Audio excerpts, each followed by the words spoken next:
28.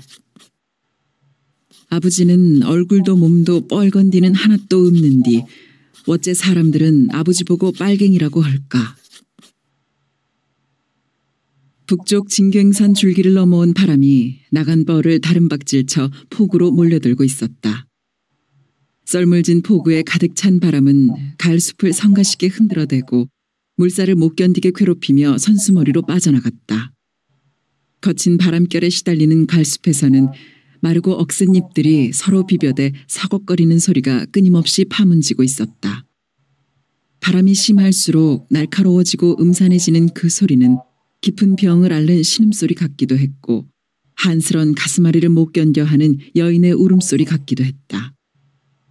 바람이 센 어두운 겨울밤이면 그 소리는 유독 치렁치렁하게 머리단을 풀어 폭우에 넘쳐났다.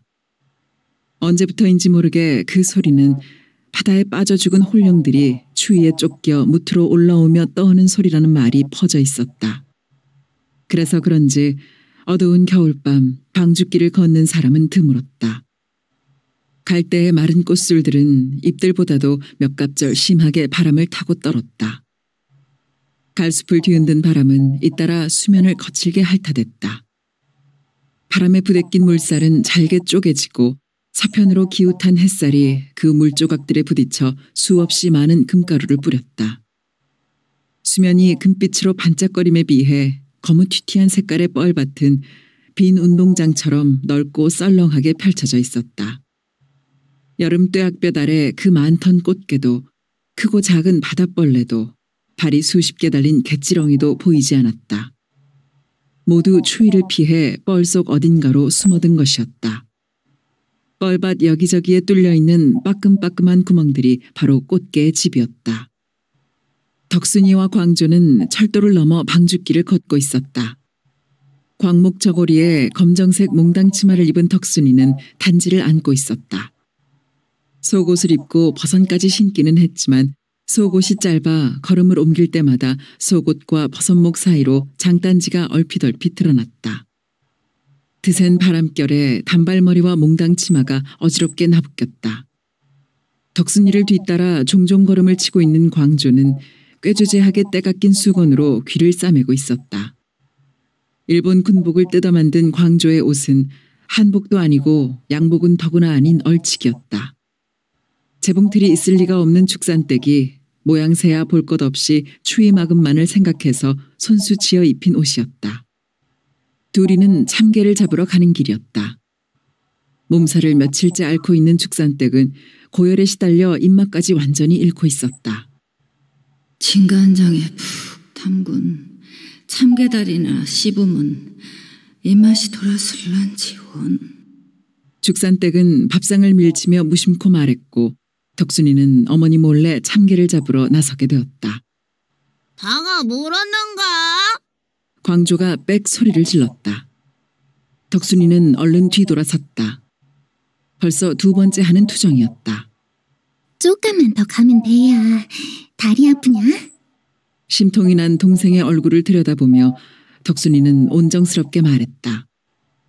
바람에 날리는 머리카락 사이로 드러난 까칠한 얼굴에는 목소리만큼 따스한 얼굴이 담겨 있었다. 아까도 쪼깐 또 쪼깐. 나 발 아파 죽었단 말이여. 광조는 두 발을 굴러댔다. 인자 참말로 조금만 가면 돼야. 손잡고 싸게 가자. 덕순이는 동생 앞으로 손을 내밀었다. 참말이여? 참말. 광조는 씩 웃으며 덕순이의 손을 잡았다.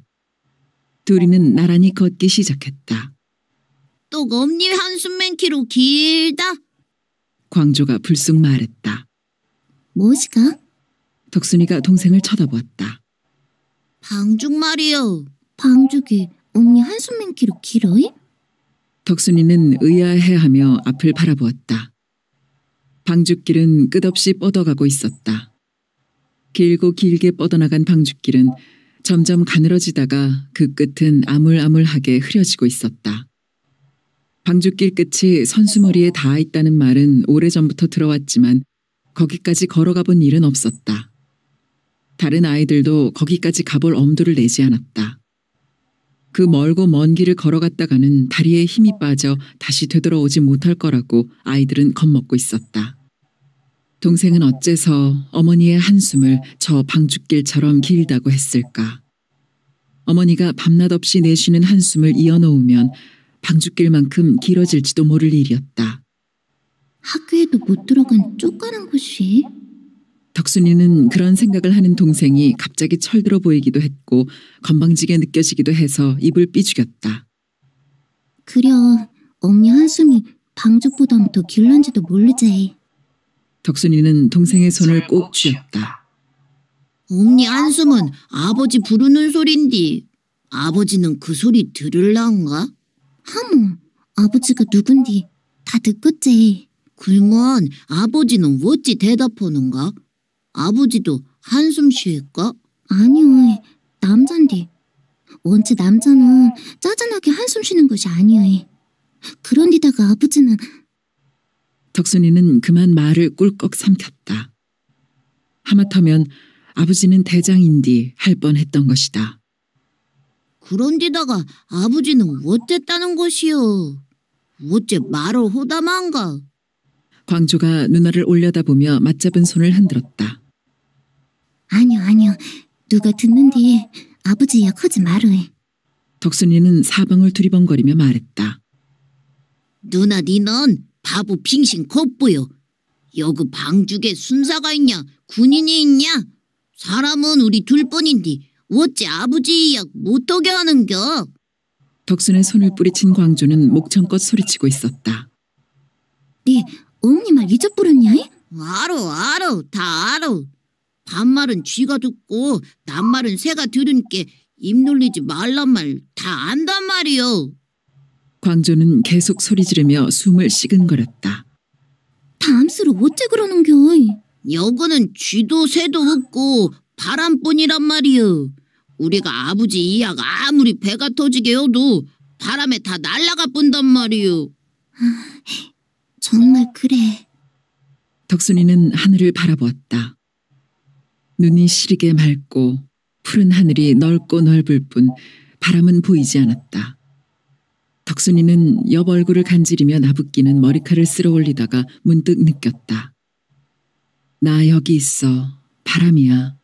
무슨 이야기든지 하고 싶은 게 있으면 다 해. 멀리 날려보내줄 테니까. 머리칼을 날리고 있는 바람의 속삭임이었다. 약속 걸어. 여기서만 말하겠다고. 덕순이는 새끼손가락을 세워 동생 앞에 내밀었다.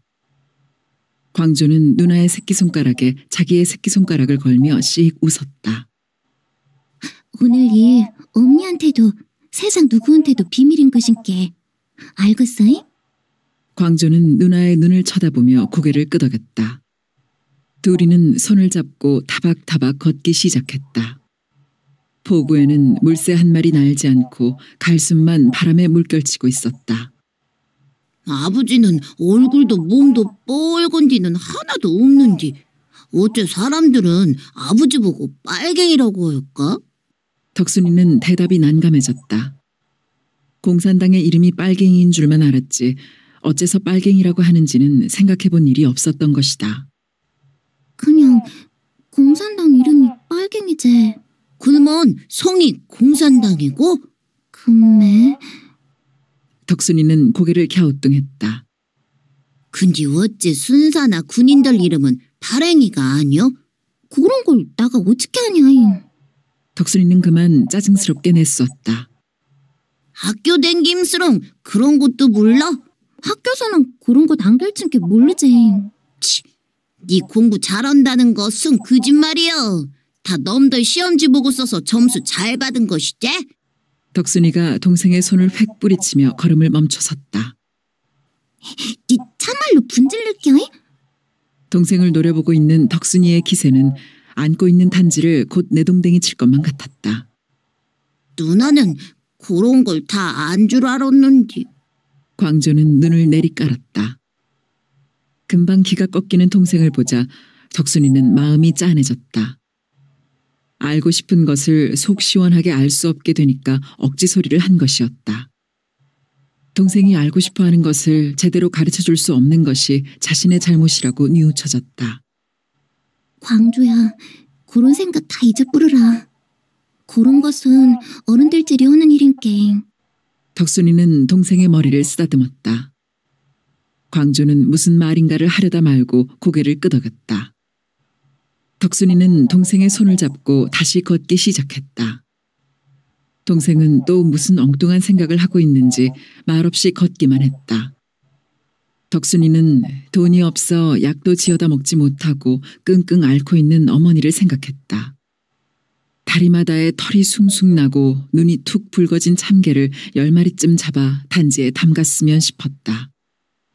한번 잘못 물리면 아이들 손가락은 잘려나간다는 크고 억센 집게발이 겁나지 않는 것이 아니었지만 그까짓 것쯤 하고 마음을 사려먹고 있었다. 덕순이는 참개를 잡아본 적이 없었다. 작년인가 재작년인가 어머니를 따라 참개잡이를 구경했을 뿐이었다. 참개는 바닷물 반대편인 개울뚝에 구를 파고 살았다. 어머니는 비탈진 개울뚝에 거꾸로 엎드려 곧 개울물에 처박힐 것 같은 아슬아슬한 자세로 참개를 용케도 잘 잡아냈다. 큰 것은 장에 내다 팔아 돈을 만들었고 작은 것들만 끓인 간장에 담갔다. 참개 한 마리만 있으면 밥 한 그릇을 다 먹을 수 있었다. 참개는 짜면서도 고소한 맛이 침을 스물거리게 했다. 앞쪽 포구 위에 나란히 줄을 선 기러기떼가 날아가고 있었다. 끼룩거리는 소리가 희미하게 들렸다.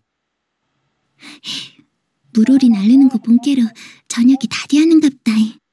덕순이는 혼잣말을 하며 고개를 돌렸다. 해는 부용산 쪽으로 꽤나 기울어 있었다. 덕순이의 걸음은 빨라졌다. 빙신 같은 물오리! 광조가 기러기떼를 향해 침을 뱉었다. 물오리가 어째서? 저거 우는 소리 들으면 더 배고프고 눈물 날라고 함께 그렇지. 네 배는 항시 고픈 배고 어째 눈물이 날라고 하냐? 아버지 보고 잡은 생각나게 함께 그렇지. 광조는 퉁명스러웠고 덕순이는 가슴이 뭉클해지며 말이 막혔다. 동생은 계속해서 아버지만을 생각하고 있는 모양이었다. 누나, 물오리들도 순사하고 빨갱이고 있을까? 물오리가 사람이 간디? 물오리는 그냥 물오리제. 나 물오리가 되었으면 좋겠다. 뭐시오? 물오리? 광조는 아무 대꾸도 없이 한결 멀어진 기러기떼를 향해 먼 눈길을 보낸 채 발만 옮겨놓고 있었다. 덕순이도 묵묵히 걷기만 했다. 동생은 싸움만 야무지게 잘하는 것이 아니었다. 덕순이는 동생의 손을 꼭 쥐었다. 동생의 손이 꼼지락거렸다. 덕순이는 언뜻 겁이 났다. 그 꼼지락거림이 또 무슨 엉뚱한 말을 물을 것처럼 느껴졌던 것이다. 꼭 거짓말처럼 그때 동생이 팔을 잡아당기며 걸음을 멈추었다. 누나, 나 또 하나만 호구 잡은 일이 있는지. 광조가 덕순이를 빤히 올려다보며 말했다. 또 무슨 뜬금없는 소리 하려고 그러냐? 덕순이가 얼굴을 찡그렸다. 여그 아무도 없는 데서 아버지를 목 터지게 불러보고 잡은데. 누나를 올려다보고 있는 광조의 눈은 간절했다. 그래, 나랑 한꺼번에 하자. 덕순이는 안고 있던 단지를 마른 풀섭에다 내려놓으며 활기차게 말했다. 근데 말이다, 읍내를 보고 소리 지르면 안 돼야? 덕순이는 읍내를 후딱 돌아보며 말했고 하면 순사가 들으면 어쩌라고. 광조가 재빨리 대꾸했다. 하나, 둘, 셋 하면 한꺼번에 하는겨? 자, 하나, 둘, 셋. 아버지!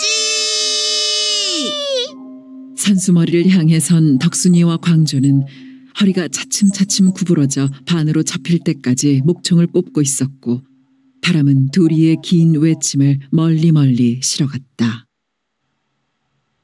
외서댁은 뉘엿뉘엿한 석양빛을 등에 받으며 논뚝길을 걷고 있었다. 머리에는 묵직한 느낌의 보퉁이를 이었고 등에는 아이를 업고 있었다. 끼니 끓일 것이 없어 친정에 눈치걸음을 해서 쌀이며 잡곡을 얻어가는 길이었다. 업은 아이를 받쳐잡은 한쪽 손에는 황홍색 치자가 달린 가지 묶음이 들려 있었다. 친정집 부엌문 옆에 탐스럽게 걸려있는 묶음 중에서 손에 잡히는 대로 가지 몇 개를 꺾어 지푸라기로 묶었던 것이다. 그것을 뭐 하려고 그러냐? 어머니는 무심코 말을 했을 것이다. 그러나 그 말은 외서댁의 가슴에 서러움이 복받치게 했다.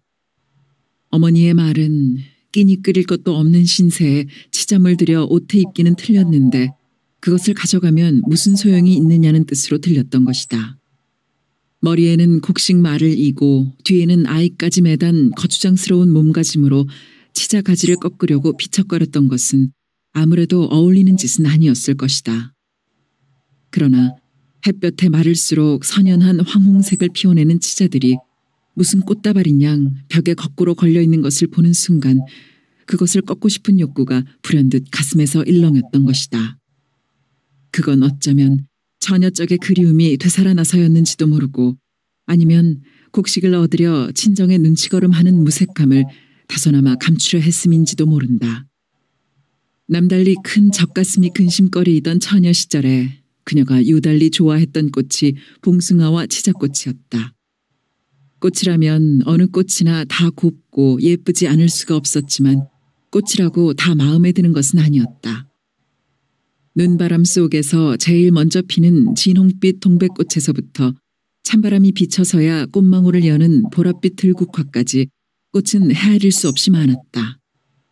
그러나 동백꽃은 한스러운 아름다움이 있었으나 그 나뭇잎이 너무 억세서 싫었고 작약은 흐드러진 큰 꽃송이에 넘치는 붉은빛이 눈시리게 고왔지만 어딘지 거만스러운 것 같아 친해지지 않았고 연보랏빛 수선화는 꽃 모양도 특이하고 곧게 뻗은 진초록 잎새도 정갈해서 좋았지만 꽃이 너무 연약해 빨리 지는 것이 아쉬웠고 진하게 붉은 칸나의 선명함도 마음을 시원하게 해주지만 턱없이 큰 소리로 웃어대는 실없는 가시네 같아 마음에 닿지 않았고 보랏빛 잔 꽃송이가 풍성한 덩이를 이루는 수국은 먼 발치에서 보면 구름덩이 같아 가슴을 설레게 하지만 가까이 가면 쿠린 느낌의 향기가 역해 마음을 돌리게 했고 마치 와와 소리치기라도 하는 듯 무더기로 일시에 피었다가 꽃샘 바람을 타고 숨 자지러지도록 나부끼는 벚꽃의 그 지향 없는 슬픔이 가슴 저리게 했지만 일본 놈들의 꽃이라서 미움이 앞섰고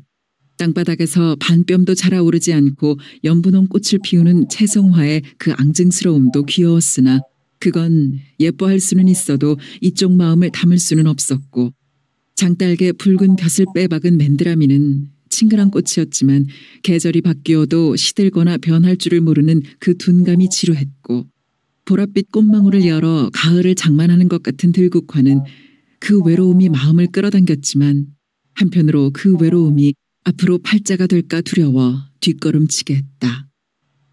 다른 꽃들에 비해 그다지 곱지도 않고 탐스럽지도 않은 봉숭아를 좋아하는 까닭은 아무래도 손가락에 물을 들이는 꽃이어서일 것이었다. 모기가 극성을 부리는 한여름으로 접어들면서 봉숭아 꽃물이 진해지면 그녀는 손가락에 물들이는 것을 일삼아 했다. 저녁 설거지를 끝내고 나서 갓 피어난 싱싱한 꽃을 따고 시디신 백반을 섞어 장독대 가장자리 돌에 꽃잎을 콩콩 다질 때의 설레임이란 그렇게 행복할 수가 없었다. 정성스레 다진 꽃잎을 종지에 담고 우울 옆에 큰 키로 선 피마자 잎을 따다가 등잔 밑에 머리를 조아렸다. 서로가 묶어줘야 하는 일이라서 품앗이 친구가 있게 마련이었다. 묶어줄 사람이야 어머니도 있고 동생도 있었지만 그런 일이란 친구와 함께 머리를 맞대고 키득거리는 재미가 따로 있었던 것이다. 꽃다짐을 손톱 위에 올리기 전에 손톱 가장자리로 밀가루 반죽을 먼저 붙였다. 꽃물이 살로 번지는 것을 예방하기 위해서였다. 손톱을 따라 밀가루 반죽을 붙이는 일은 여간 정성이 들지 않았다. 그것도 손가락 한두 개가 아니라 엄지손가락 2개를 빼고 8개의 손가락에 붙여야 하는 것이었다. 해마다 품앗이를 하는 친구 전분이는 4손가락에 물을 들일 뿐인데도 아무런 불평 없이 그녀의 8손가락에 밀가루 반죽을 붙이고 꽃다짐을 놓고 피마자 잎으로 싸서 실로 동여매는 일을 정성스럽게 해냈고 그녀 또한 전분이에게 이 일을 배로 시키는 것에 대해 전혀 미안함을 느끼지 않았다. 그저 서로 흥겹고 즐거운 일일 뿐이었다. 밀가루 반죽을 아무리 정성스럽게 붙이고 실을 아무리 꽁꽁 동여매도 아침에 일어나 보면 야속스럽게도 피마자 잎이 터져 있거나 꽃다짐이 엉뚱한 데로 옮겨가 있기가 일쑤였다. 잠을 자는 동안에 일어난 변고였다. 그래서 두 손을 배 위에 올려놓고 동생에게 묶으라고 해서 잠을 자보기도 했지만 별로 효과가 없었다. 물들이기는 한 번으로 끝나는 것이 아니었다. 못해도 3번은 반복했다. 그래야만 흑홍빛이 되도록 진하게 물이 들었다. 그 색깔은 처음에는 약간 칙칙해 보이지만 물일을 하면서 한 보름 정도 지나면 물에 탈색이 되어 밝고 고운 제 색을 갖추게 되었다. 봉숭아 물이 제일 아름다울 때는 여름이 가고 가을이 시작되면서 새하얀 손톱눈이 초승달 모양으로 살 속에서 솟아오를 즈음이었다. 손톱눈과 봉숭아 물은 서로 대조를 이루어 손톱눈은 손톱눈대로 더 희게 빛나고 봉숭아 물은 봉숭아 물대로 더 붉게 빛나 꿈꾸는 것 같은 아름다움에 젖어들게 했다. 겨울이 깊어질수록 봉숭아 물은 시납으로 손톱을 떠나가고 봉숭아 물이 반나마씩 남은 손을 놀려 백엔잎 술을 놓는 깊은 밤이면 식어가는 아랫목 온기마저 넘치는 행복이었다. 금음달로 손톱 끝에 걸려있던 봉숭아 물마저 사라지고 말면 어느덧 겨울도 끝나 있었다. 이년아, 귀신발 맨키로 징하게 무슨 짓이여. 끝에 손가락 2개만 디려. 어머니는 질색을 했고 냅둬. 그 짓 또 한철인디 시집가면 흐라도 않을 짓인게. 아버지는 그것만은 너그럽게 보아넘겼다. 엄지손가락에 물을 안 들인 것은 누가 시켜서 한 일이 아니었다. 그것은 꼭 아버지같이만 여겨져 감히 물들일 엄두를 내지 않았던 것이다. 치자꽃은 희고 작았다. 어찌 보면 소복한 청상 같은 꽃이었다. 그런 춥고 외로운 느낌의 꽃에서 어떻게 황홍빛 물감이 풀리는 열매가 맺히는지 모를 일이었다. 그녀는 치자꽃을 좋아하다기보다 어쩌면 그 열매인 치자를 더 좋아했는지도 모른다.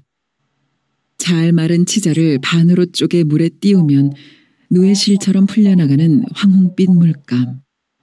그 물감을 따라 피워올렸던 부끄럽고도 가슴 두근거리던 꿈. 결 좋은 모시를 담그면 오로리 물드는 그 곱고 고운 황홍빛 저고리에 남빛 치마를 받쳐 입고 친정 나들이를 하고자 했다. 처녀적에는 얻어입지 못했을 망정 시집은 잘가 그 꿈을 이루리라 했었다. 그러나 그 꿈은 깨어지고 끼니를 끓일 수 없어 눈치걸음까지 하지 않을 수 없게 된 형편이었다. 눈시울이 젖어 그녀는 코를 들이마셨다. 그리고 아이를 추슬렀다. 실수인 듯 치자까지 묶음이 떨어져 내렸다. 그러나 그건 실수가 아니었다. 이걸 가져가면 뭘 해. 치솟는 서러움을 삼키며 그녀가 한 생각이었다. 네 무슨 근심 따로 있냐? 고사 끝에 이르자 어머니가 한 말이었다. 아니오라, 근심은 무신. 그녀는 가슴이 철렁해지며 황급히 대답했다. 얼굴에 근심이 득지득지하다. 속기리지 말고 견뎌라. 다 팔자니께. 그녀는 인사도 하는 둥 마는 둥 돌아섰던 것이다. 그러면서 언니, 속에 껄쩍지근한 일이 생기긴 생겼구만이라. 그녀는 속으로 뇌고 있었다. 외서댁의 불안감은 날이 갈수록 심해지고 있었다. 처녀 쪽부터 어느 때 한 번 걸은 일이 없었다. 그런데 이번에 꽃이 비치지 않고 지나친 것이었다. 만약 그리 되었다면 어찌할 것인가. 그녀는 이 불안감에서 노연하지 못하고 있었다. 남자와 몸을 섞은 것이 한 차례도 아니면서 아무 일 없기를 바라는 것이 오히려 어리석은 것일지도 몰랐다. 만약 그렇다면 어찌할 것인가. 그녀는 걸음을 옮겨 놓을 수 없이 다리가 팍팍해옴을 느꼈다. 12월로 접어들면서 산중에는 강추위가 엄습하기 시작했다. 남쪽으로 기울 대로 기운 해는 늦게 뜨고 일찍 졌다. 온기일은 햇살이 남아 서산에 가리고 말면 추위는 어둠살과 함께 골고를 채워왔다. 밤이 깊어갈수록 추위는 기승을 부렸고 산들마저 추위를 견뎌내기가 어려운 양 이따금씩 긴 울음을 울고는 했다. 바람이 세차게 불고 있었다. 나뭇가지들이 시달림 당하는 소리와 솔잎들이 휩쓸리는 소리가 쉼없이 퍼져 어둠 속을 방황하고 있었다. 쩌릉 산이 울었다. 줄기가 길고 골이 깊어서인지 산울림은 둔중하고 긴 파장으로 울려나갔다. 그 울림은 흡사 쇠북소리 같았다. 그러나 느낌의 가닥을 세심하게 잡고 보면 그 울림은 엇비슷하게 닮아있을 뿐 똑같지는 않았다. 쇠북소리나 산울림이 긴 여음을 남기는 것은 동일했다. 그러나 그 울림의 강도는 동일할 수가 없었다. 쇠북소리가 귀에 울려와 마음에 닿는 소리라면 산울림은 가슴을 울려 가슴을 치는 소리였다. 쇠북소리가 청각적 울림이라면 산울림은 근원적 흔들림이었다. 그건 쇠가 울리는 소리와 땅이 울리는 소리의 다름일 것이고 인공적인 소리와 자연적인 소리의 차이일 것이었다. 그럼 우리는 위대한 지도자 레닌 동지의 지도의 말을 끝으로 오늘 회의를 마치도록 하겠습니다. 레닌 동지께서 일찍이 투쟁이 난국에 봉착했을 때 필요한 것은 공산주의 이념에 최대한 철저하게 충실하면서 동시에 타협이나 방침 전환, 협정 체결, 우회, 후퇴 등 필요한 온갖 형태의 조치를 취할 수 있는 능력을 발휘하는 일이라고 했습니다. 우리는 다시 한번 그 지도의 말을 명심합시다. 그리고 혁명의 열정을 투쟁의 불길로 태워 올립시다. 말을 마친 염상진이 팔을 뻗어 돗자리 위에 힘주어 편 손바닥을 붙였다. 그 위에 한 사내의 손이 포개졌다. 다시 그 위에 다른 사내의 손이 포개졌다. 그리고 마지막으로 안창민의 손이 포개졌다. 사회주의, 혁명 완수, 만세. 염상진의 음성은 낮았지만 견고했다. 사회주의, 혁명 완수, 만세. 세 사람은 염상진과 똑같은 어조로 복창했다. 네 사람의 손은 포갤 때의 역순으로 차례차례 거두어 들여졌다. 산이 깊어서 그런지 자주 오는구먼요. 멀어져간 산울음을 쫓아가는 듯한 세심한 얼굴로 사내가 말했다. 삼동이 닥쳤으니. 염상진이 무심한 듯 대꾸했다. 산도설이 추위를 타는 판인디. 사내가 고개를 끄덕이며 꽁초를 집어들었다. 그는 사그라져 가고 있는 모닥불 가장자리를 헤집어 작은 불씨를 꽁초 끝으로 찍듯이 해서 빨았다. 연기가 피어오르자 사내의 한쪽 눈이 찡그러들었다. 자정이 넘어 있었다. 순막 안은 어둠침침했다. 가물거리는 흰 석유 등잔의 불빛은 순막의 어둠을 사르기에는 너무 미약했다. 거기다가 담배 연기마저 자욱하게 담겨 있어서 침침함은 한결 더했다. 제각기 시선을 달리한 네 사람은 말이 없었다. 음산하고 괴기스런 소리들을 뿌려대며 바람이 다름박질하고 있었다. 아이의 울음소리, 여자의 비명, 짐승의 신음소리, 바람소리에는 그런 것들이 섞여 있었다. 순막 안에는 문득문득 냉기가 끼쳐들었다. 모닥불이 사그라드는 만큼 추위가 기세를 올리는 터일 것이다. 안창민은 미적미적 앉음새를 고쳐 마른 솔가지를 두 손으로 모아잡았다. 허벅지의 부상은 거의 완치되었지만 거동이 자유롭지 못함과 함께 후유증이 남아있었다. 상처 부위가 꼭 온도계의 수은주처럼 추위에 민감한 것이었다. 약간만 추워도 상처 부위에서 사르르 찬바람이 일어나 허벅지를 감았고 조금 심한 추위에는 시리다 못해 아려오는 통증이 등줄기로 뻗어오르는 듯하며 전신을 옥죄어 들었다.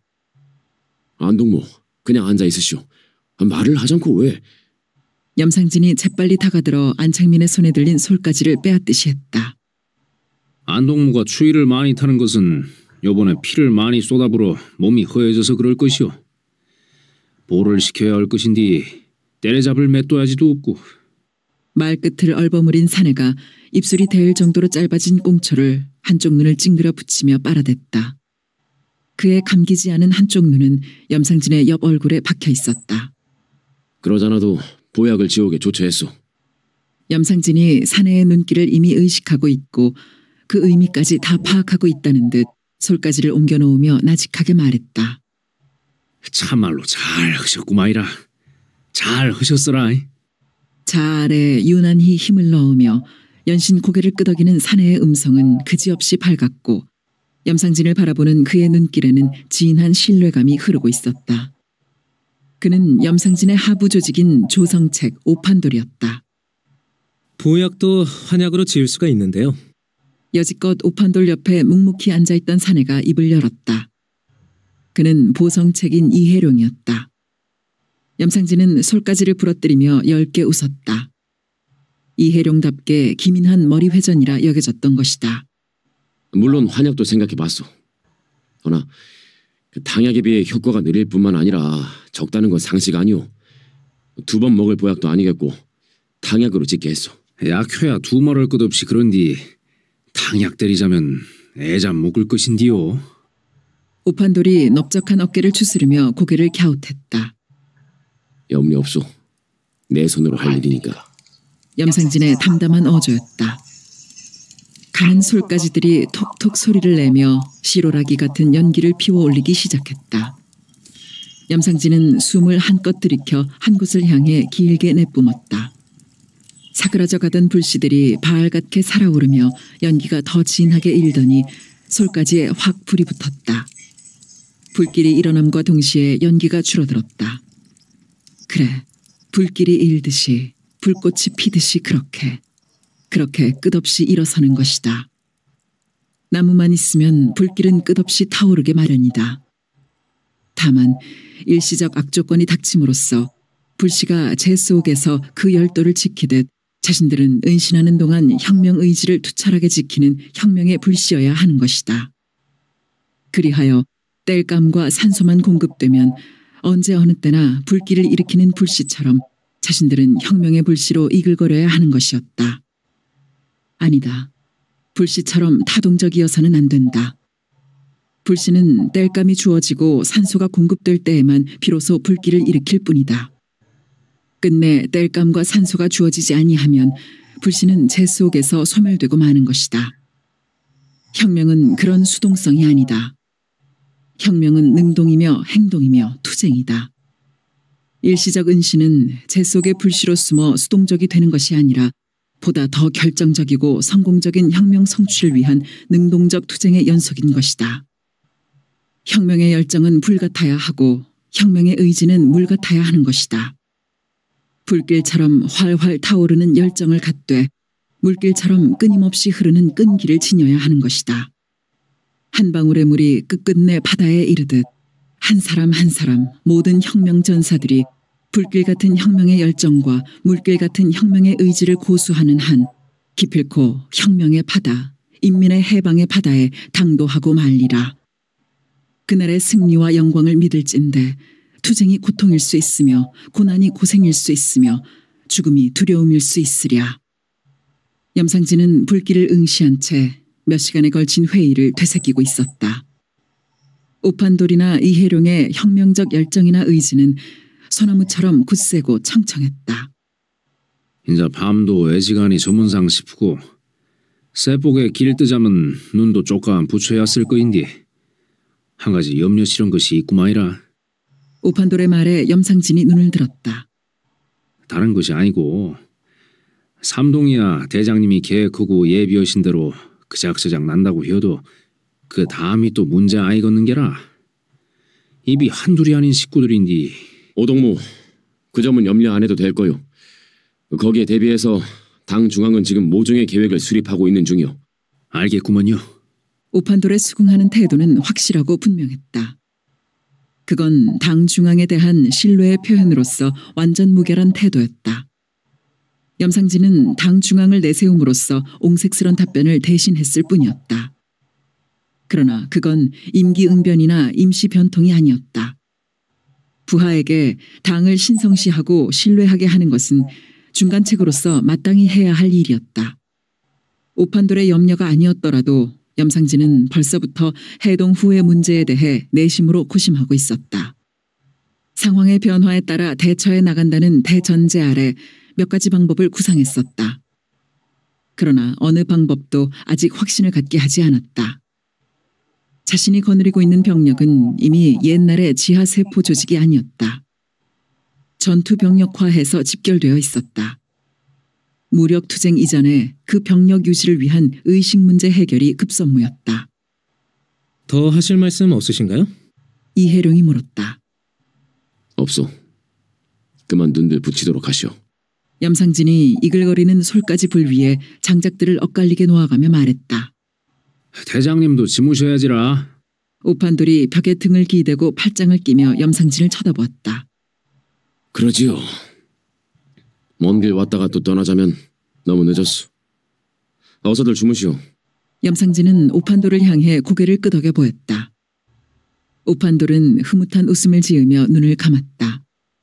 이혜룡도 그 옆에서 눈을 감고 있는 참이었다. 요는 물론 이불이 있을 리 없었다. 입고 있는 옷이 바로 요이고 이불이었다. 그나마 산이 깊어 나무가 흔한 것이 다행이라면 다행이었다. 염상진은 너훌거리는 불길 너머로 두 사람의 모습을 물끄러미 바라보고 있었다. 오판돌은 염상진보다 나이가 4살이나 많은 33이었다. 그는 조성에서 태어난 토박이었지만 간도 땅에서 15년 남짓 산 남다른 이력을 가지고 있었다. 소작쟁이에 연루되어 일본인 중도의 소작을 잃게 된 그의 아버지는 말로만 들어온 간도 땅을 향해 길을 떠난 것이었다. 그때 그의 나이 14이었다. 간도 땅이라고 하여 그들의 삶을 편안하게 보장한 것이 아니었다. 동포들이 모여 사는 땅이라는 것뿐 맨주먹인 그들 가족에게 간도는 배고프고 추운 타향이었다. 그의 아버지와 어머니는 노동을 일삼았다. 돈도 기술도 없는 그들로서는 생계수단으로 믿을 수 있는 것은 몸뚱이뿐이었다. 그의 아버지는 농사철이면 농촌으로, 추수가 끝나면 산판을 찾아 벌이가 되는 일이면 몸을 사리지 않았다. 그의 어머니도 마찬가지였다. 음식점 물일에서부터 임질까지 안 하는 일이 없었다. 그의 부모가 그토록 몸을 사리지 않았던 것은 6 식구가 먹고 살기 위해서만은 아니었다. 그와 그의 동생을 가르치고 있었던 것이다. 요런 계명천지에선 배워야 산다. 죽으면 썩을 살 애비애미가 뼈닳게 일해서 너가 사내는 뒷수발할 것인께 너희들은 공부나 열성으로 해야써. 그래야 못 배운 이 애비 한두 풀리지. 그의 아버지의 결심이었다. 그러나 그 결심은 그의 아버지의 독자적인 깨달음에서 비롯된 것은 아니었다. 간도 땅에는 조국 독립의 기운이 말 없는 속에 팽배해 있었고 그 한 가지 방법으로 자식들을 가르쳐야 한다는 것은 상식으로 되어 있었다. 그래서 그는 뒤늦은 공부를 시작하게 되었다. 그러나 그의 공부는 미처 6년을 채우지 못하고 끝이 났다. 통나무들이 무너져 구르는 산판사고로 아버지가 세상을 떠난 것이다. 그때 그는 나이값을 해서 보통학교를 4년 만에 마치고 중학교 2학년에 재학 중이었다. 학업을 중단한 그는 상점의 사무원으로 취직을 했다. 그는 직장 생활을 하면서도 책 읽기를 게을리하지 않았다. 그러나 그는 학업을 계속하기 위한 독학을 한 것이 아니었다. 그가 남모르게 읽어가고 있는 것은 마르크스의 사상이 담긴 서적들이었다. 그 사상에 빠져들어갈수록 그는 조직에 가담하고 싶은 유혹과 행동하고 싶은 충동을 느끼게 되었다. 그러나 그건 실현이 불가능한 꿈이었다. 5 식구의 가장이라는 현실이 그의 발목에 족쇄를 채우고 있었다. 남편이 세상을 떠난 다음부터 그의 어머니는 딴 사람처럼 변하고 말았다. 거의 말을 잃어버린 데다 일손도 놓아버린 상태로 나날을 보냈다. 상심이 만든 병 아닌 병이었다. 시름시름 앓으며 고향 땅으로 돌아가기를 간청하는 어머니를 모시고 그가 조선 땅을 다시 밟은 것은 해방 이태 전이었다. 고향으로 돌아온 그의 어머니는 죽을 자리를 찾아온 것처럼 한 달을 못 채우고 눈을 감았다. 장례를 치르고 난 그는 허탈에 빠져 있었다. 사회주의 운동에 대한 열망을 이루기에는 이제 간도나 만주는 너무나 멀고 먼 땅이었던 것이다. 그는 간도에서 보배운 대로 잡화상점을 차려놓고 속으로는 공산당 조직에 가담할 길을 모색하고 있었다. 그런 그에게 염상진이라는 존재는 쉽게 포착되었다. 그의 사상성은 염상진을 만족시켰고 특히 그의 간도 체험담과 견식의 폭은 염상진을 감동시켰다. 그는 염상진의 손에 다듬어져 어렵지 않게 조성을 책임맡았다. 이혜룡은 보성의 지주 이상원의 셋째 아들이었고 김범우보다 순천중학 1년 선배였다. 그는 보성 전문 법학부를 다니다가 학병에 끌려가지 않을 수 없게 되자 염상진을 따라 자취를 감추어 버렸다. 그는 1년 반 동안 지리산 속을 헤매며 산짐승처럼 거칠고 험하게 살았다. 지리산 속에는 학병을 피해온 젊은이들이 전라도 쪽 골짜기에만 100명이 가까웠다. 소문으로는 경상도 쪽 골짜기에도 그만한 수가 있다고 했다. 그들은 위험을 피해 몇 명씩 조를 이루어 산재에 있었지만 모두 조직화되어 있었다. 그들을 정신적으로 연결시키고 있는 것은 공산주의였다. 처음에 소극적이거나 미온적이던 사람들도 해방과 더불어 하산을 할 때는 완전한 공산주의자로 변해 있었다. 피신하는 산생활 1년은 사상무장을 시키기에는 충분한 시간이었던 것이다. 학병이나 징병을 피해 적지 않은 젊은이들이 지리산으로 숨어들었다는 소문이 세간에 퍼지지 않을 리가 없었다. 순천경찰서에서 몇 차례 색출대가 파견되기도 했었다. 그러나 지리산이란 산은 그렇게 간단하게 색출 작업이 이루어지는 산이 아니었다. 앉음새가 12폭 치마처럼 넓고 품고 있는 골짜기가 그 치마의 주름보다 많아 피신하는 100여 명을 찾아내기란 모래밭에 빠뜨린 바늘을 찾아내는 것만큼이나 가당찮은 일이었다. 이혜룡은 피신 생활 동안 사상무장은 물론 체력 단련까지 톡톡히 한 셈이었다. 그건 다름 아닌 빨치산 훈련이기도 했다. 나무 열매를 따먹거나 더덕이나 칡을 캐먹는 것은 말할 것도 없었고 개구리나 뱀을 눈에 띄는 대로 잡아먹을 수 있게 길들여졌던 것이다. 해방이 되었으나 그는 학업을 계속하지 않았다. 염상진과 함께 공산당 활동을 본격적으로 전개해 나갔다. 그의 집안에서 그의 공산당 활동을 이해하거나 지지하는 사람은 단 한 사람도 없었다. 특히 두 형의 반대는 극렬했다. 그의 이름을 족보고 호적에 서고 빼버려야 한다는 극단적인 말을 부모 앞에서 서슴지 않았다. 그의 부모는 두 아들의 그건이 못내 마땅찮고 서운했지만 나무람 한마디 하지 않았다. 광주에서 공무원과 은행원 생활을 하고 있는 그들은 동생 때문에 자신들에게 언제 끼칠지 모를 피해에 전전긍긍하는 형편이었고 그의 부모도 그런 현실을 모르는 바 아니었다. 이제의 눈이 밝은 그의 아버지는 일찍부터 소작인들이나 근동에 인심을 잃은 부자였다. 그리고 두 형은 일제시대의 공무원과 은행원이 된 터였다. 해방을 억울하게 받아들인 전형적인 친일파 집안이었다. 그는 자신의 그런 성분과 환경을 극복하려고 몸부림이라도 치듯 공산당 활동에 열성적으로 몰입했다. 검도 유단자인 그는 행동이 민첩할 뿐만 아니라 판단력도 기민했다.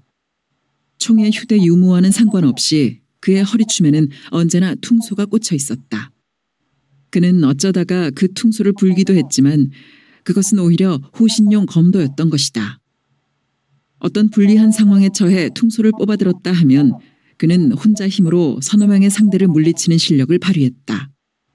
그의 남다른 솜씨는 안창민의 부러움을 살 정도였다. 몸집이 작은 데다 가늘기까지 해서 도무지 힘이라고는 쓸 수가 없는 안창민으로서는 그런 번개치듯 하는 솜씨가 부러울 만도 했다. 안동무, 그 퉁소 끝으로 눈도 푹 쑤셔불고 명치도 팍 찔러서 그저 한 방으로 상대방을 때려잡는 기술도 장허요. 근데 한 방으로 때려잡는 기술이 퉁소 안 쓰고도 또 있은께 너무 부러워될 맛이요. 그것이 무엇인고 하니 부자지를 걷어차푸는 것이요. 부자지를 걷어채었다 하면 지 아무리 천하장사라도 힘 못 쓰고 나가 벗게 되어 있은께요. 부자지를 걷어차는 기술은 이 검도기술 배우는 것에 비하자면 100배로 힘이 안 드는 쉰 일이요. 그저 하루에 10분씩만 다리 쭉쭉 뻗어가면서 걷어차는 연습을 하면 되는 것인께라. 검도란 것은 퉁소라거나 작대기가 없으면 써먹지 못하는 기술이지만 부자지 걷어차는 기술이야. 어디 그래요? 안동무, 나가 쌈박하니 계좌 드릴게나? 하대치가 느물느물 웃으며 하는 말이었다. 그만 주무시죠. 안창민이 말했다. 그럽시다. 염상진이 불길에 눈을 던진 채 대꾸했다. 그의 견고한 앉음새로 보아 쉽게 잠을 잘 것 같지가 않았다. 눈이 쓴벅거림을 느끼며 안창민은 안경을 벗었다. 눈을 내리감았다. 모래라도 들어있는 것처럼 눈알이 꺼끌거리고 따끔거렸다. 피로한 탓만이 아니었다. 부상을 당하고 나서부터 심하게 느껴지는 증상이었다. 과한 출혈에 따른 허약 증상일 것이었다. 이지숙과 어머니의 모습이 함께 떠올랐다. 서로 색채가 다른 아픔이 가슴에 담겨왔다. 배성호 편에 어머니가 돈을 보내오기 전에 벌써 염상진은 보약 먹기를 제의했었다. 그는 완강히 거절하고 말았다. 염상진의 말로는 겨울날 돈은 걱정이 없다고 했지만 그 말을 그대로 믿고 보약을 먹는다는 것은 지극히 뻔뻔스럽거나 아니면 지극히 어리석은 일이었다. 그런데 어머니가 돈을 보내왔다. 그것은 어머니의 입장에서는 상상할 수 없는 거액이었다. 안창민은 그 돈이 어떻게 장만된 것인지 금세 알아차렸다. 그동안 모아둔 돈이 있었던 것도 아니고 그렇다고 남들에게 돈을 돌릴 수 있을 만큼 인간관계를 넓히고 살았거나 융통성이 있는 어머니가 아니었다. 1년 동안 살아야 될 쌀을 몽땅 내다 팔았을 것임은 자명한 일이었다. 한결 강해진 염상진의 태도가 아니었더라도 그는 보약 먹기를 작정했을 것이다. 어머니의 뜻을 거역하고 싶지가 않았던 것이다. 이지숙에게는 진정 미안한 마음뿐이었다. 그녀가 재판소로 넘어갔다는 데까지 밖에는 모르고 있었다. 염상진은 시기상조라고 생각하고 있음인지 그녀에 대해서는 전혀 말이 없었다. 지금으로서는 그녀가 실형을 받지 않고 풀려나기만을 바랄 수밖에 없었다. 그녀가 자유롭게 되면 염상진은 필경 무슨 말인가를 꺼낼 거였다. 그녀와 조직과의 관계는 그때 가서 생각할 문제였다. 염상진은 마침내 조직책 회의를 비밀리에 소집했다. 그것은 전략회의인 동시에 투쟁 개시였다. 월동 대비를 겸한 투쟁은 제2의 국면으로 접어들고 있었다. 도당의 지시에 따라 그동안 해온 일은 군당의 조직 강화였다. 조직 강화는 사상교육과 무장투쟁교육 양면으로 이루어졌다. 사상교육은 혁명에 대한 기초적인 인식과 한글 깨치기였다. 무엇인가를 알고자 하는 대원들의 욕구에 힘입어 사상교육은 기대보다도 효과를 거두고 있었다. 그런데 문제는 무장투쟁교육이었다. 소총 무장이 가까스로 3할 정도밖에 안 되고 나머지는 대창이나 농기구를 이용한 원시 무장에 지나지 않았던 것이다. 소총이나마 제대로 갖추었으면 얼마나 좋았을까. 그건 순간순간 스쳐가는 안타깝고 그러나 부질없는 바람이었다. 염상진은 그런 생각을 단호하게 뿌리쳐가며 3할 정도밖에 안 되는 소총이 모든 대원의 것이 되도록 훈련을 시켜나갔다. 누구나 총을 다룰 수 있도록 한 것이 그것이었다.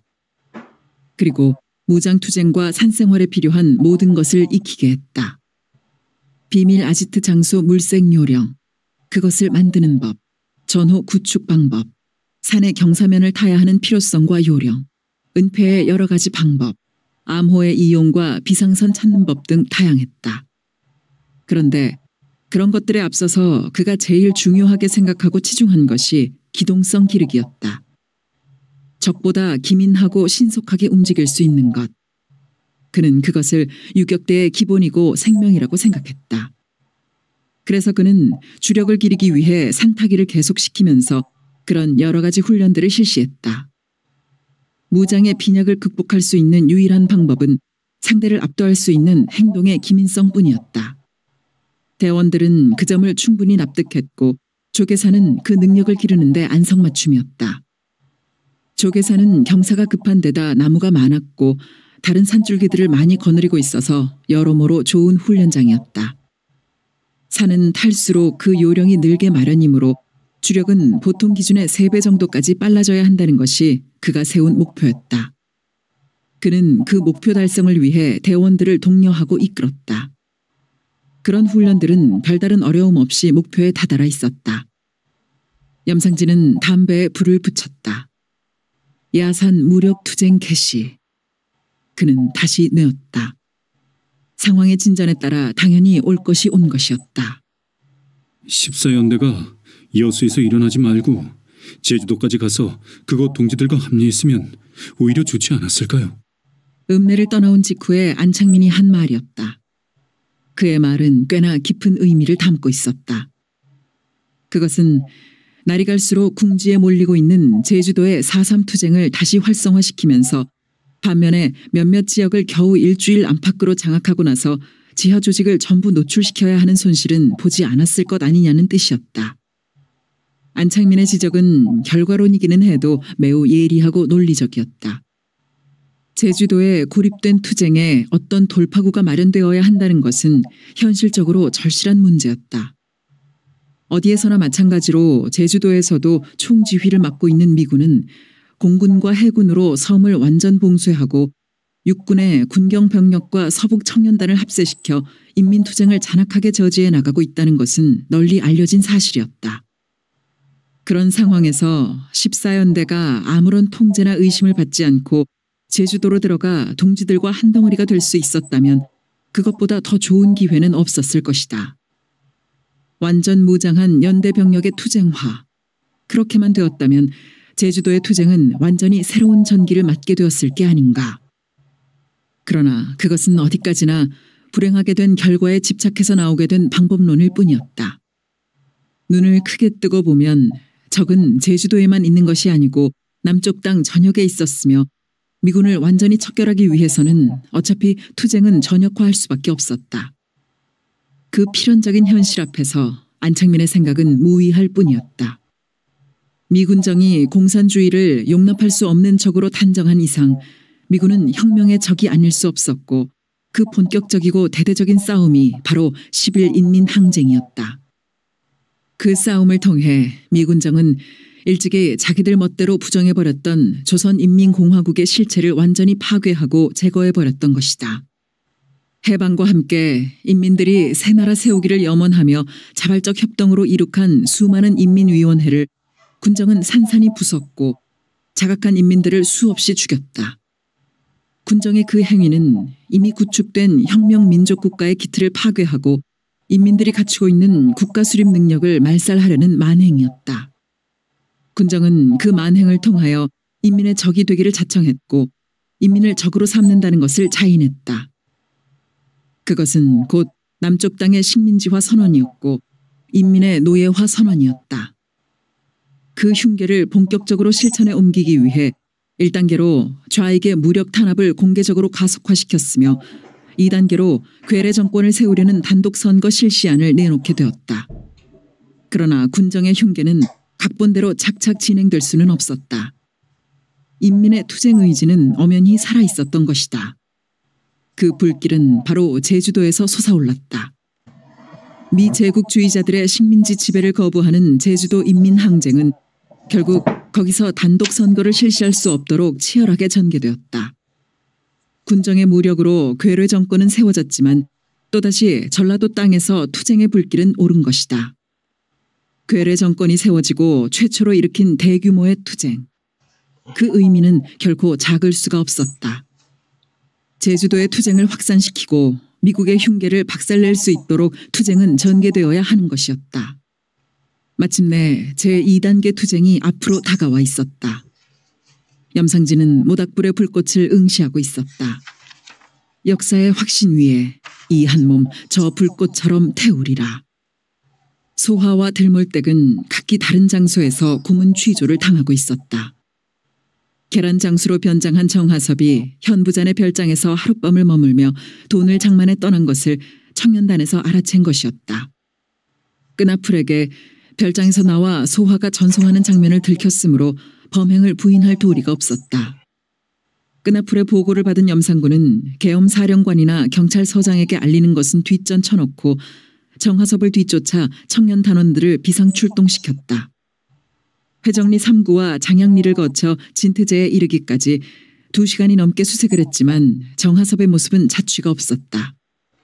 끈앞풀이 청년단으로 뛰어가고 사건 보고를 하고 단원들을 모으고 뒤쫓고 하는 시간 동안에 정하섭의 한가로울 수 없는 걸음걸이는 진트제를 넘어 자취를 감추기에 넉넉했던 것이다. 맥이 빠질 대로 빠져버린 염상군은 돌아오는 길에 이삭을 줍듯 소화와 들몰댁을 잡았던 것이다. 이거 도대체 무슨 시건방진 짓이야? 청년단원이 무슨 기동성이 있고 수행 능력이 있다고 그따위 짓을 하느냐 이거야! 너의 월권은 명령불복종과 동일하고 계엄하의 명령불복종은 직결 처분이야! 뒤늦게 보고를 받은 사령관 심재모는 눈에 불을 켠 채 고함을 질러댔다. 곧 총살이라도 시켜버릴 것 같은 기세 앞에서 염상군은 바들바들 떨며 잘못했습니다만을 연발했다.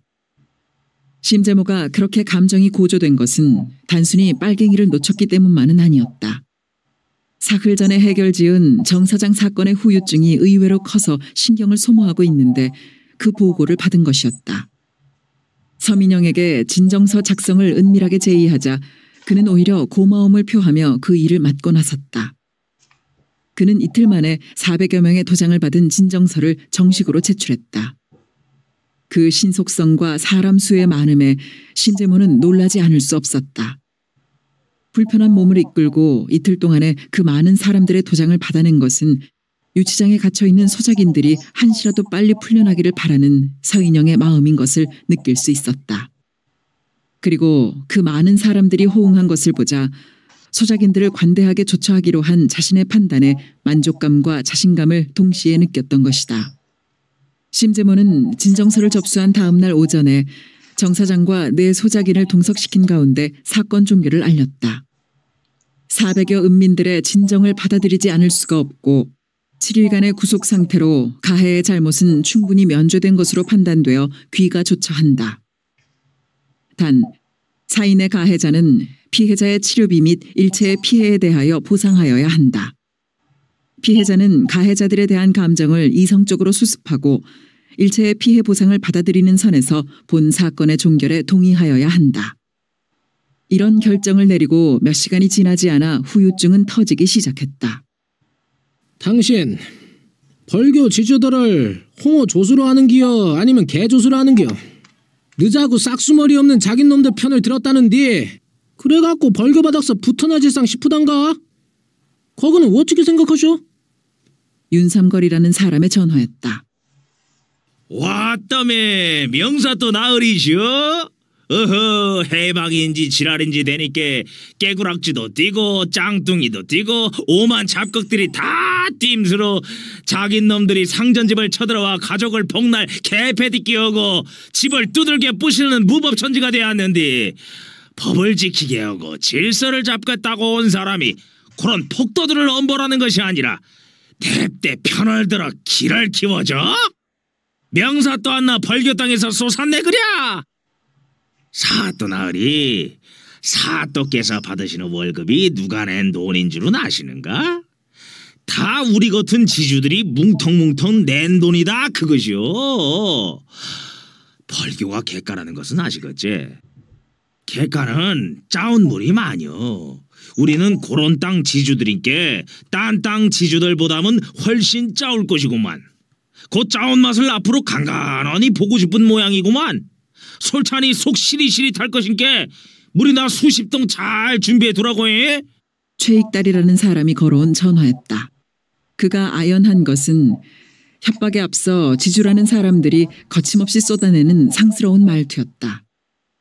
지주라면 그래도 양반이고 양반이면 무슨 격이 있어야 할 텐데 그들의 말투는 형편없이 천박했던 것이다.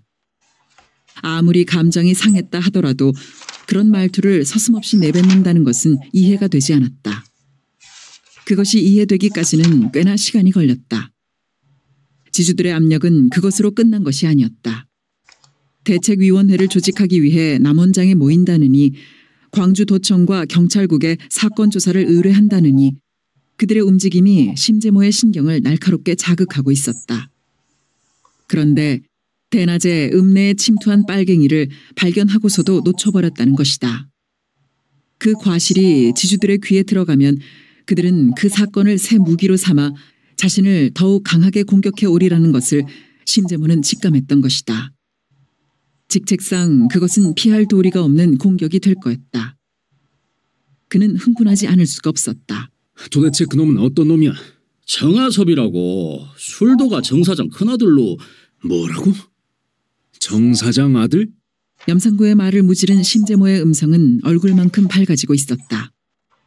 술도가 정사장의 큰아들이라는 말을 듣는 순간 심재모는 출구가 열리는 것을 문득 느꼈던 것이다.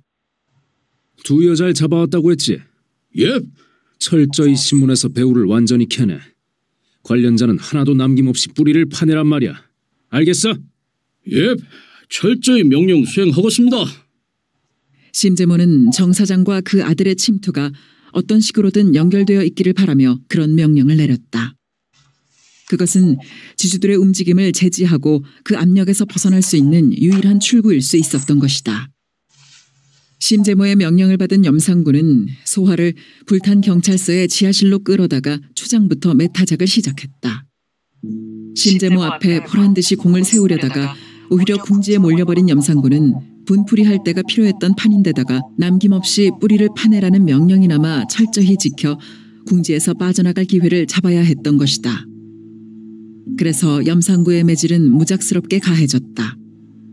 소화가 세 차례에 걸쳐 정하섭의 심부름을 한 사실을 숨김없이 털어놓은 것은 매질이 시작되고 30분이 미처 못 돼서였다. 소화는 매질을 못 견뎌서 있는 대로 다 털어놓은 것이 아니었다. 그 사실을 털어놓는다고 해서 무사히 몸을 피한 정하섭에게 해가 미칠 리 없었고 자신에게 품고 있는 의심을 속 시원하게 풀어주고자 했던 것이다. 소화의 자백은 염상구를 통해 곧 심재모에게 보고되었다. 세 차례에 걸쳐 정 사장이 아들에게 공산당 활동자금을 조달했다는 사실은 심재모를 충분히 만족시키고도 남았다. 심재모는 즉시 정 사장 내외의 체포를 명령했다. 그러나 소화는 그 자백만으로 염상구의 소나기에서 노연할 수가 없었다. 예상보다 쉽게 입맛을 다신 염상구는 더 가혹한 매질을 가해댔다. 두 번째로 빨갱이라는 자백을 받아야 했고 세 번째로 읍내의 세포 조직을 고구마 캐듯 해버려야 한다는 확고한 계획이 염상구에게는 서 있었던 것이다. 정하섭을 놓친 실수를 공으로 만회하고자 하는 그에게 소화는 회가 동하는 먹이었다. 또 그에게는 그런 계획을 뒷받침할 만한 충분한 증거도 있었다. 자백을 듣고서야 뒤늦게 무릎을 친 것이지만 그녀를 술도가집 앞에서 처음 맞닥뜨렸던 때 그건 바로 자금 운반책 노릇이 아니었던가. 그런데도 그녀는 능청스럽게 재수굿을 빙자했던 것이다. 그 태연스러운 배짱은 갈데없는 빨갱이들의 가면이고 위장이었다. 그리고 하대치의 마누라를 식모로 부리는 척 꾸며서 동거를 시작한 것이야말로 움직일 수 없는 결정적 증거였다. 그때 만약 끈앞풀을 붙이지 않았더라면 어떻게 할 뻔했던가. 염상구는 아슬아슬한 위기감에 몸서리를 치며 손바닥에 침을 뱉어 가죽 혁대를 소나귀에 두어 번 감아돌려 힘껏 팔을 치켜 올렸다. 공중을 회전하며 싸늘한 마찰음을 뿌린 가죽 혁대는 그대로 소화의 몸뚱이를 감고 돌았다. 그녀의 매달린 몸이 꿈틀을 흔들리며 비명이 터졌다. 싸게 불어! 언제부터 빨갱이가 됐어! 가죽 혁대를 내려칠 때마다 기합이라도 넣듯 염상구는 이렇게 소리질렀다. 아니어라. 그냥 신바람만이었구먼요. 소화는 같은 소리만 되풀이하고 있었다. 살이 찢어지는 매질의 아픔으로 정신이 오락가락하면서도 그녀는 거짓말을 해서는 안 된다고 스스로를 일깨우고 있었다. 매질의 고통을 못 이겨 한마디라도 거짓 자백을 하는 날에는 끝장이라는 것을, 그것이 바로 죽는 길이라는 것을 그녀는 곱씹고 있었다. 요런 5살 6실하려나 빨갱이가 아님서 그런 위험한 신바람을 허다니 그것이 고디디길 말이라고 하고 자빠졌냐. 불어, 싸게 불어! 가죽 혁대가 그녀의 몸뚱이를 난타했다. 아니구먼이라. 아니오라우. 그녀는 몸을 비비 틀며 피울음을 울고 있었다. 그녀의 호적 사면은 새로운 피가 번져나고 있었다. 빨갱이가 아니면 돈을 받아먹고 신바람을 혔냐. 불어! 싸게 불어! 소리 지름과는 달리 염상구의 마음에는 일체의 동요가 일어나지 않고 있었다. 냉정한 마음으로 먹이를 몰이하고 있을 뿐이었다. 아니란게요. 그냥 혔어라. 그냥. 염상구는 소화의 턱을 거칠게 받쳐 올렸다. 눈 떠. 그는 주먹으로 소화의 볼을 후려갈겼다. 소화는 가까스로 눈을 떴다. 흐리게 흔들리는 시야에 눈이 옆으로 째진 강파른 얼굴이 맞바라 보였다. 요런 설 빠진 무당년아. 그런 거짓말 한다고 요 염상구가 믿어줄성 부르냐. 날 똑똑하니 봐라. 네가 실토를 아니었다가는 여거를 살아서 못 나가. 내 손에 죽고 말겠으면 그것도 네 맴이여. 나야 니까진 거 하나 죽여불기는 식은 죽 묶인게. 무슨 말인지 알아 묶었어? 동물이 흐르는 것 같은 눈과 질겅질겅 씹는 것 같은 말은 여태껏 당한 매질보다 더 무섭고 공포스럽게 느껴졌다. 여기서 죽어. 소화는 완강하게 고개를 저었다. 도저히 그럴 수는 없는 일이었다. 그녀의 온 정신은 아랫배로 쏠렸다. 거기에는 분명 그분의 생명이 담겨 있었다. 벌써 2달째 꽃이 비치지 않고 입맛이 멀어지며 아침 저녁으로 신혈이 스치는 것은 무슨 까닭이랴. 마음도 몸도 영원히 그분의 것이고자 그 얼마나 간절히 소원했던 씨바듬이었던가. 무슨 수를 써서라도 여기를 살아서 나가야 한다. 그녀는 마음을 다잡았다. 그분을 마음에 두어왔음을, 앞으로도 그 마음이 변하지 않을 것임을 그녀는 그 누구에게도 발설하지 않으려 했었다. 만약 발설을 하면 그분과의 소중한 인연에 액이 끼고 인연의 실이 끊길 것만 같았던 것이다. 신령님에게만 고함으로써 그분과의 인연을 보호받고 싶었고 지키고 싶었던 것이다. 그러나 이제 어찌할 도리가 없었다. 무작정 아니라고만 했다가는 끝내 매타작을 당해 죽게 될 것만 같았다. 살아나려면 그분과의 인연을 발설하지 않을 수가 없었다. 그분의 씨를 지키기 위해 의당 그래야 할 일이었다. 싹 다 말하겠구만이라. 소화는 거친 숨을 들이켰다. 염상구의 눈이 빛을 발했다. 옛날 옛적부터 제 마음속에 그분이 있었구만이라. 그런데 그분이 꿈에 배딛기 지 앞에서 나타나서 신바람을 시켜서 쟤는 그냥 신바람 하는 것만이 좋아가지고 그분을 돕는 것만이 좋아서 그냥 정신없이 한 일이구만요. 너씨가 어쩌고 어째? 이빨을 부드득 갈아붙인 염상구는 소화의 면상을 사정없이 후려갈겼다. 언제부터 빨갱이가 되었고 또 다른 세포는 누구누구인가 하는 자백이 나올 줄 알고 잔뜩 긴장해 있던 그는 엉뚱한 소리를 씨부리는 바람에 그만 걷잡을 수 없이 성질이 치솟아 올랐던 것이다. 소화의 코에서는 피가 주르륵 흘러내렸다. 이런 싸가지 없고 의자고 없는 무당년아. 싸게 불어. 가죽 협대가 소화의 몸을 휘감았고 뚝뚝 떨어지는 코피가 흰 적삼을 선홍으로 물들였다. 인자 홀말 다 하였음께 죽일라면 죽이시오. 나가 거짓말 안 하는 것은 신령님이 내려다보고 계시오. 소화는 이빨을 앙다물며 염상구를 뚫어져라 응시하고 있었다. 여거 사람 미치고 사까닥지 하겠네 왜.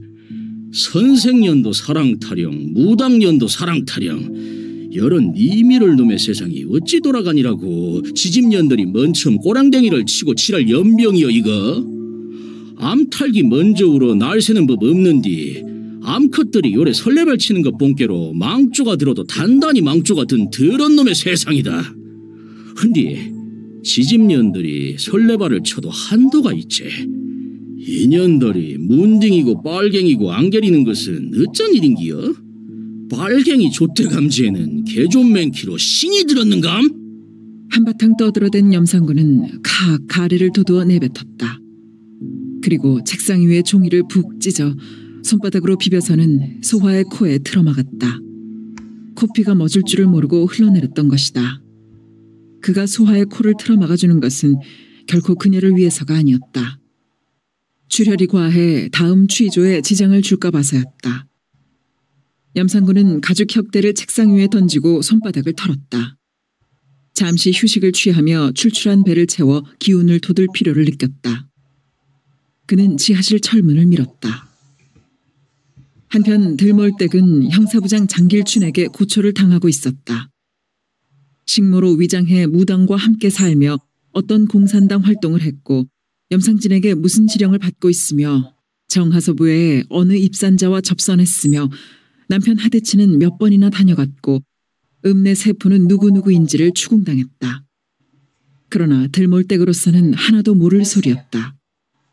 정하섭이라는 사람이 별장에서 하룻밤을 잤다는 것도 소화가 그 사람 심부름을 했다는 것도 까맣게 모르고 있었던 일이었다. 소화는 정하섭이라는 사람과 그런 관계를 맺고 있다는 것을 언제 한 번이라도 입을 뗀 적이 없었던 것이다. 이번 일을 당하고서야 비로소 소화가 왜 그리 자신에게 고맙게 했는지를 확연하게 깨달았을 뿐이었다.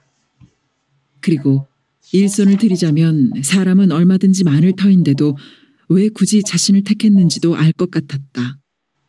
들몰댁은 계속되는 추궁에 모른다는 대답만 되풀이할 수밖에 없었다. 그럴 때마다 매질은 차츰 거세어져 갔다. 징역 1년에 집행유예 1년을 선고받은 전원장 일행이 기차편으로 도착할 시간이 가까워지고 있었다. 집행유예로 풀려나기는 했지만 전원장과 간호원, 이지숙은 엄연히 실형을 받은 것이었다. 어떻게 세 사람을 만나보시겠습니까? 경찰서장이 심재모에게 조심스럽게 물었다. 글쎄요. 관심이 안 가는 것은 아닙니다만 제가 역으로 나갈 수도 없는 일이고 그렇다고 이리로 오라고 할 명분도 없는 일 아닌가요? 차츰 만나보도록 하는 것이 좋겠어요. 그리 하시겠습니까? 그럼 지는 나가보도록 하겠습니다. 제가 맡았던 사건이고 해서. 그러시죠. 심재모는 경찰서장을 따라 의자에서 일어서는 예의를 보였다. 노천 플랫폼에는 마중 나온 가족으로 보이는 10서너 명의 사람들이 광주 쪽 철로를 향해 몸들을 돌린 채 서성이고 있었다. 권 서장은 그들로부터 멀찍이 떨어져 포구 쪽으로 눈길을 보내고 있었다. 그는 경찰이란 직업의 곤혹스러움을 씹고 있었다. 일제하에서 경찰이 되고자 해서 된 것은 아니었다. 아버지의 돌연한 죽음과 5 형제가 들끓는 빈한을 구제하라고 외삼촌이 어렵게 마련했다는 자리를 피할 방법은 없었다. 먹고 살아야 하니까. 그건 부족할 것이 없는 명분이 되어주었다. 그러나 그건 어디까지나 사적인 것일 뿐 대의 앞에서는 부끄럽기 짝이 없는 변명이었다. 해방이 되고 친일파들을 죄인으로 다스려야 한다는 인심이 뜨겁게 일어났을 때 두렵기보다 차라리 홀가분한 심정이었다. 그런데 그것도 흐지부지 되고 다시 배운 도둑질인 걸 뭐 어쩌고 우물쭈물하며 경찰복을 입게 된 것이다. 누가 누구를 죄인이라고 잡아놓고 재판을 하고 할 수 있는 것인지 그는 가끔 자괴감에 빠지고는 했다. 기차는 검고 육중한 동체를 밀어붙이듯 하며 역 구내로 진입해 오고 있었다. 권 사장은 자신도 모르게 두어 발짝 뒤로 물러섰다.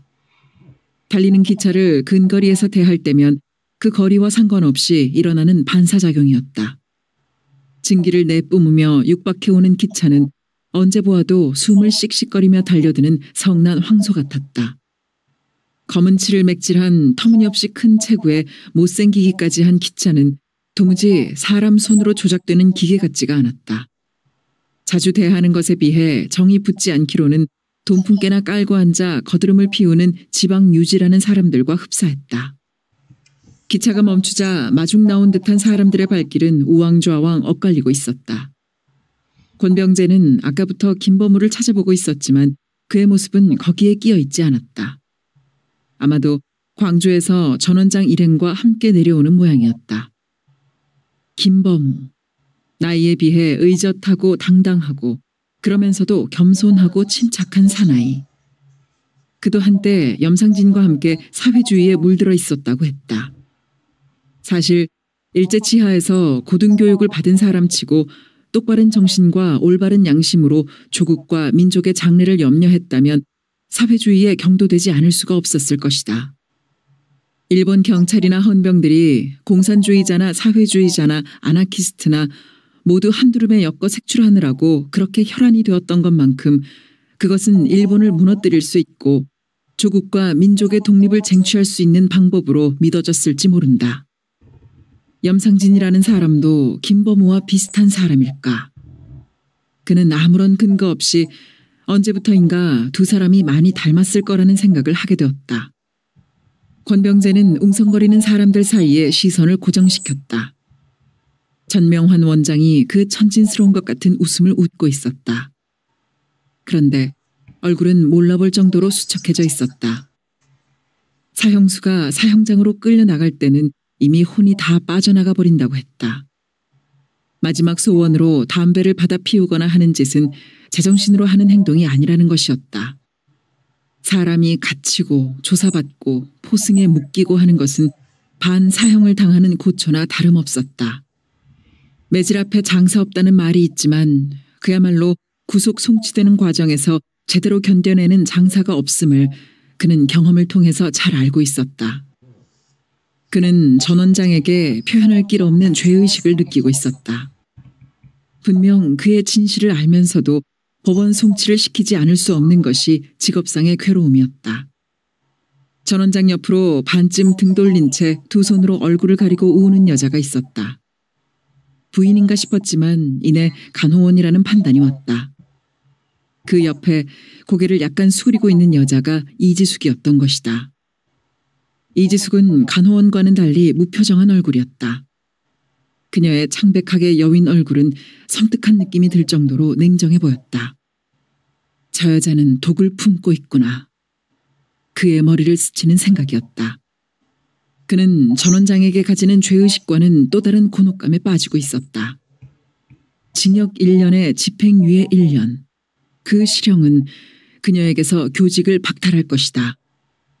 자유직업인 의사는 생업에 구애를 받지 않지만 공직인 선생은 자격을 정지당할 수밖에 없었다. 면대하기가 괴로운 일이 아닐 수 없었다. 그렇다고 피할 수 있는 입장도 못 되었다. 그는 전 원장에게 건넬 첫마디를 생각하며 무거운 걸음을 옮기기 시작했다. 부인과 함께 유치장에 갇혀있는 정 사장은 그 시간에 중대 결정을 내리고 있었다. 아들에게 돈을 장만해준 사실을 모두 자신이 뒤집어 쓰도록 한 것이다. 마누라가 자기 몰래 3차례나 그 짓을 했다는 것은 날벼락이 아닐 수 없었다. 볏짚을 치고 불구덩이로 뛰어드는 그따위 멍텅구리 같은 짓을 저지르다니 속에서 천불이 끓어오르고 성질대로 하자면 여편네 머리끄덩이를 낚아채 대가리를 벽에다 직신직신 해버려야 할 것이었다. 그러나 한편으로 생각하면 새끼를 어쩌지 못하는 애미의 마음이었다. 다 엎질러진 물이었다. 다시 퍼담을 수는 없어도 닦아내기나 제대로 해야 할 판이었다. 우선 둘이 다 갇혀있을 이유가 없었다. 아무나 하나는 풀려나야 했다. 그런데 마누라를 남겨놓고 자신이 풀려날 수는 없는 노릇이었다. 차마 남자의 채신으로 할 짓이 못 되었다. 마누라를 일단 내보내고 나서 심재모와 단판을 짓든지 조사를 받든지 할 작정이었다. 그러나 정 사장의 마음은 전혀 박지가 못했다. 그는 단판 쪽으로 일을 몰아가야 된다고 생각하면서도 거의 자신감이 생기지 않았던 것이다. 상대가 옛날 서장 남인태가 아니라 심재모였던 것이다. 돈 앞에 누가 나지 않는 놈이 어딨어? 그는 이 불변의 법칙을 스스로 강조했지만 심재모를 생각하면 그 법칙이 적용되지 않을 것만 같았다. 그 꼬락선이 보기 싫은 절뚝발이 예수쟁이 놈 서민영이가 진정서를 만든 것이 화근이기는 했지만 아무리 진정서 아니라 협박장을 받았다 하더라도 묵살해버리면 그만일 일이었다. 현실적으로 어느 편을 들어야 유리한 것인지는 3살 먹은 어린애도 아는 판에 심재모는 소작인들 편을 든 것이다. 그런 놈이 돈에 녹아날까? 정 사장의 자신감은 물에 녹는 설탕이 되고 있었다. 단판이 안 된다면 벌을 받는 길밖에 없었다. 정 사장은 몸서리를 쳤다.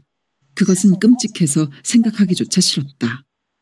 나는 공산당 빨갱이라면 치가 떨리는 사람이여.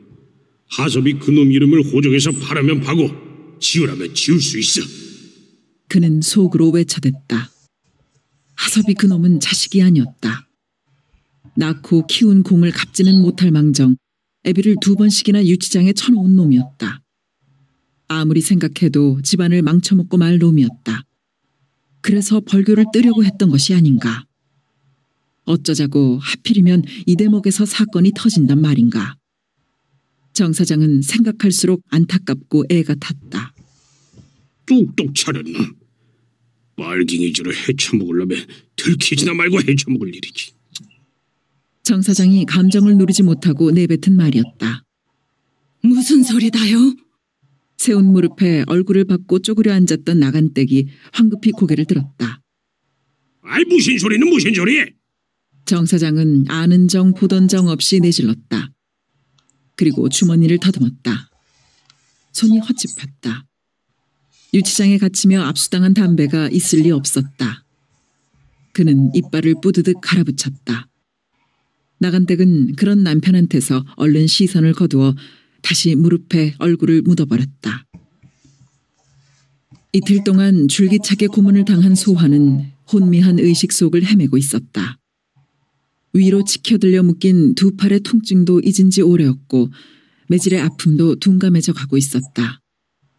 그러나 염산구의 자백 강요만은 또렷하게 거부하고 있었다. 아무리 매질의 아픔이 가혹하다 한들 빨갱이라고 거짓 자백을 할 수는 없었다. 그것이 죽음의 길이라는 것을 그녀는 명백히 알고 있었다. 그녀는 죽고 싶지 않았다. 죽어서는 안 되었다. 다시 정하섭을 만나야 했다. 그의 씨를 정히 보존해야 했다.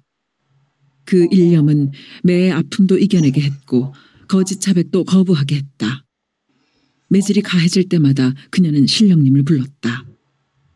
내 딸아, 내가 너를 지켜줄 것이니라. 그녀는 여실한 신령님의 응답을 듣고 있었다. 시간이 흐를수록 염산구는 짜증이 받쳐오르고 있었다. 매질을 몇 차례 하지 않아 술술 불어대기에 녹록하게 보았는데 정작 필요한 대목에 가서는 매질이 전혀 효과가 없어진 것이었다. 저것이 참말로 못 모르고 신바람만 한 것이 아닐란가. 이런 생각이 들기도 했지만 그는 그 생각을 야멸차게 뿌리치고는 했다. 정하섭이는 말단 세포가 아니었다. 그자가 믿어 거점을 확보하고 임무를 부여할 정도면 빨갱이가 아니고서는 안 될 일이었다. 그리고 정하섭을 놓친 실수를 만회해야만 했다. 골수 빨갱이일수록 독하다. 그는 스스로에게 경고했다. 그리고 힘을 돋우었다. 그의 매질은 갈수록 난폭해졌다.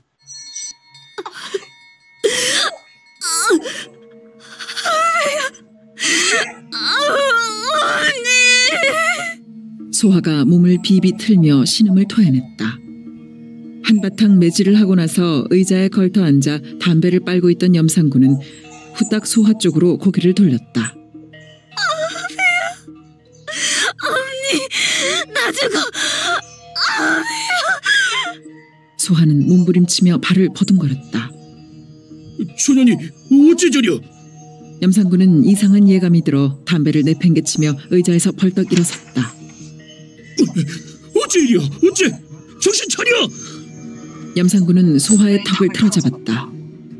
그녀의 눈은 뒤집혀져 있었고 이빨은 응등 물려 있었다. 희년이 배창세기가 터져버렸는가? 염산구는 덜컥 겁이 났다. 아이고 왜 언니? 나 죽대. 안 돼요 언니. 염산구는 소화의 턱을 틀어잡았다. 그녀의 눈은 뒤집혀져 있었고 이빨은 응등 물려 있었다. 희년이 배창세기가 터져버렸는가? 염산구는 덜컥 겁이 났다. 아이고 왜 언니? 나 죽대. 안 돼요 언니. 나 죽어. 안 돼요. 아이고 왜요? 정신 차려. 어디가 아파서 이리야? 어디가? 소화는 염산구의 고함을 듣지 못하고 있었다. 아랫배가 비비 틀리고 찢어지고 갈라지고 터지는 것 같은 통렬한 아픔에 휘둘리며 환각에 사로잡혀 있었다. 신령님이 들고 있는 동삼을 받으려고 하는데 어머니가 한사코 앞을 가로막는 꿈의 장면이었다. 안 돼!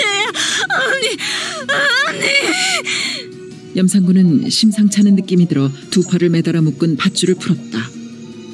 그녀의 몸이 시멘트 바닥으로 무너져 내렸다. 아니, 이 어쩐 일이오? 염상군은 주춤 뒤로 물러섰다. 시멘트 바닥에는 피가 흥건히 괴어 있었던 것이다. 그리고 그녀의 다리에도 흘러내린 핏자국이 선명했다. 참말로 배창세기가 터져버렸는갑다. 염상군은 아찔해졌다. 이대로 죽게 되면 자신의 앞날은 캄캄해지는 것이었다. 무당을 잘못 건드리면 해를 입는다더니 그 말이 영축 없다 싶었다. 정신 차려, 정신! 어이, 정신 차리란 게로! 염상군은 어찌해야 좋을지 몰라 허둥거리는 마음으로 소화의 볼을 쳐대며 소리질렀다. 소화는 차츰 정신을 수습해가고 있었다. 어머니의 푸르죽죽한 얼굴이 사라지고 정하섭의 모습이 나타났다. 정하섭의 얼굴이 흔들리더니 염상구의 얼굴로 바뀌었다. 그려, 정신 차려. 배 어디가 아픈겨? 말을 해봐! 염상구는 다급하게 다그쳤다. 소화는 자신의 팔이 풀려 있음을 알았고 아랫배의 통증이 소용돌이 치는 속에 무엇인가가 쏟아져 내리고 있음을 깨달았다. 그녀는 불현듯 몸을 일으켰다. 하체는 피범벅이었다. 안 돼요! 언니! 안 늦게로! 그녀는 느닷없이 울부짖었다. 그리고 시멘트 바닥에 괴인 피를 두 손으로 떠올리듯 하며 소리쳤다. 안 돼요! 언니! 글씨를 유리 맹그락 밟으면 안 돼요! 내 손을 유리 막 잡으면 안 돼요! 언니! 그녀는 꼭 실성한 것처럼 몸부림치며 울부짖고 있었다. 염상군은 그때서야 소화가 정하섭의 아이를 베고 있었다는 사실을 알아차렸다. 그와 동시에 그녀가 빨갱이가 아니라는 사실도 깨달았다. 정하섭이 놈, 무당 뱃속에 새끼를 까다니. 순간적으로 야릇한 질투심이 솟았다. 괴인 피 위에서 몸부림을 치는 바람에 소화의 옷은 전부 피범벅이 되어 있었다. 염상군은 그녀의 하체를 유심히 살폈다. 피는 계속 흐르고 있었다. 애가 떨어져 흐르는 피가 어느 정도 흐르다가 멎는 것인지 아니면 계속 흐르는 것인지 알 수가 없었다. 계속 흐른다면 죽고 말 것이었다. 매질을 심하게 해서 애를 떨어뜨리고 하혈을 방치해 죽게 했다. 그건 모면할 길 없는 살인이었다. 배창자를 터쳐 죽였건 아이를 떨어뜨려 죽였건 사람이 죽은 것은 매일반이었다. 살려내는 것이 아니라 죽지 못하게 해야 했다. 꼼지락 말고 자빠져 있어. 염상군은 몸부림을 그치지 않고 있는 소화를 향해 내뱉었다. 그는 철문을 떼밀었다. 피냄새가 확 끼쳐왔다. 외기를 쐬자 피냄새가 의식된 것이었다. 그 피냄새는 염상구의 마음을 다급하게 만들었다. 그는 계단을 서너 칸씩 뛰어올랐다.